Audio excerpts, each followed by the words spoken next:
형사재판에서 피고인이 공소사실을 인정할지 부인할지는 재판의 진행 방식과 판결 결과에 매우 큰 영향을 미칩니다. 인정 여부에 따라 재판의 소요기간, 증거조사의 방식, 양형 판단의 방향 등이 크게 달라지기 때문입니다. 피고인이 공소사실을 인정하면 재판은 신속하고 간결하게 진행됩니다. 검찰이 제출한 증거를 모두 받아들이기 때문에 별도의 개별 증거조사나 증인신문 없이 간이조사 절차를 진행한 다음 곧바로 양형 판단으로 넘어가게 됩니다. 이 경우 피고인이 죄를 뉘우치고 있다는 점이 양형에서 유리하게 작용할 수 있으므로 공소사실을 인정하는 경우라면 재판부에 반성하는 모습을 보여주어야 합니다. 반대로 피고인이 공소사실을 부인하면 검찰이 신청한 증거에 대해 동의 여부를 따져야 하고 부동의 증거에 대해서는 별도의 개별 증거조사와 증인신문 절차가 진행됩니다. 재판이 복잡하고 장기화되며 재판부는 검사의 증거들이 증거 능력이 있는지, 공소사실을 인정할 만큼 증명이 되었는지, 그리고 피고인의 주장이 믿을만한지, 경험칙에 반하지는 않는지 등을 토대로 유죄 인정 여부를 판단하게 됩니다. 공소사실을 부인하는 주장이 설득력을 가질 경우 검찰 측 증거를 무력화시킬 수 있지만 부인이 설득력을 갖지 못한다면 양형에서 불리하게 작용할 수도 있습니다. 사법부의 시간을 낭비하게 했으니까요. 이 영상은 재판을 앞둔 분들께서 과연 공소사실을 인정하는 게 좋을지 부인하는 게 좋을지에 대해 올바른 판단을 내릴 수 있도록 하기 위해 10대 로펌 법무법인 동인에서 직접 제작하고 있습니다. 이 영상을 통해 당신께서 큰 도움을 얻길 바라며 영상 시작해 보겠습니다. 저는 부장판사 출신 동인의 대변인 임동한 변호사입니다.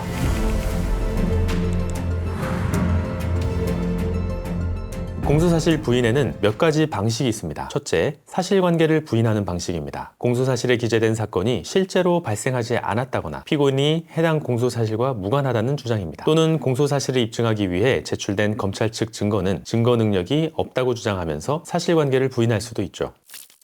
둘째, 법적 평가를 부인하는 경우입니다. 공소사실에 기재된 행위 자체는 인정하되 그 행위가 범죄에 해당하지 않는다라는 논리를 펼치는 것입니다. 예컨대 폭행은 있었으나 정당방위 혹은 정당행위에 해당한다는 주장이 여기에 해당합니다.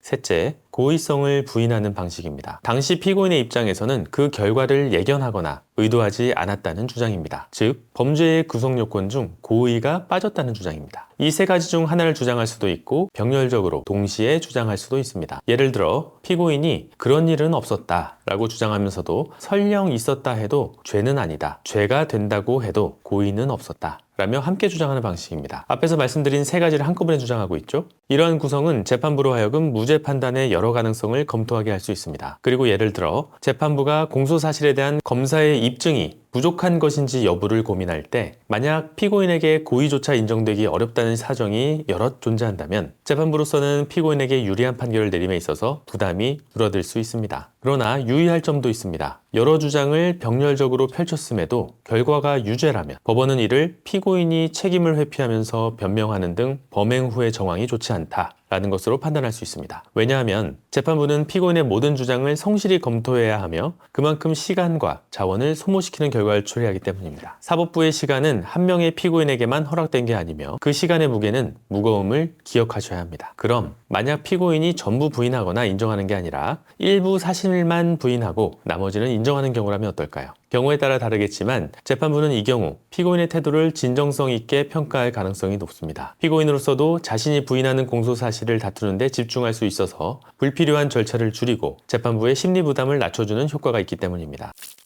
공소사실을 부인하는 경우 어떤 식으로 여러분의 주장을 펼쳐야 할까요? 가장 중요한 것을 한 가지만 말씀드리겠습니다. 진술에서 일관성과 구체성은 핵심적인 평가 요소입니다. 그건 제가 안 했습니다 라는 막연한 부인은 받아들여지기 어렵습니다. 사건의 구조를 파악하고 일관성 있는 설명과 구체적인 정황 제시가 필요합니다. 실제 예를 들어보겠습니다. 피고인이 그 가게에 가본 적이 없다며 알리바이를 주장하던 중 법정에서 무심코 근처를 지나가기는 했다 라는 말을 해버리는 경우가 있습니다. 이처럼 기존 진술과 다소 모순되는 발언이 나오면 단 한 문장으로도 피고인의 진술 전체가 신빙성을 잃을 수 있습니다. 또 다른 사례로 피고인이 피해자와의 몸싸움을 인정하면서 정당방위를 주장하는 사건이 있었다고 가정해 봅시다. 그런데 폭력의 정도가 과하거나 피해자가 등을 돌리고 공격할 의사가 없는 상태임에도 피고인이 계속해서 피해자를 공격한 정황이 있다면 정당방위 주장이 인정되지 않을 수 있습니다. 이처럼 진술의 내용과 현실 사이에 괴리가 생기면 법원은 오히려 유죄 판단에 더 큰 확신을 갖게 될 수도 있습니다. 무죄를 받고 싶다는 마음에 사실과 다른 진술을 하시면 안 됩니다. 법정은 실체 진실을 밝히기 위해 노력하고 그에 합당한 처벌을 내리는 장소입니다. 경험한 사실을 있는 그대로 말하고 구체적 정황과 논리로 해명해야 합니다. 단순히 억울하다고 해서 공소사실이 부정되는 것은 아닙니다. 감정이 아니라 구조화된 사실의 구체성 그리고 일관성, 이 두 가지가 법정에서 피고인을 지키는 가장 강력한 방어입니다.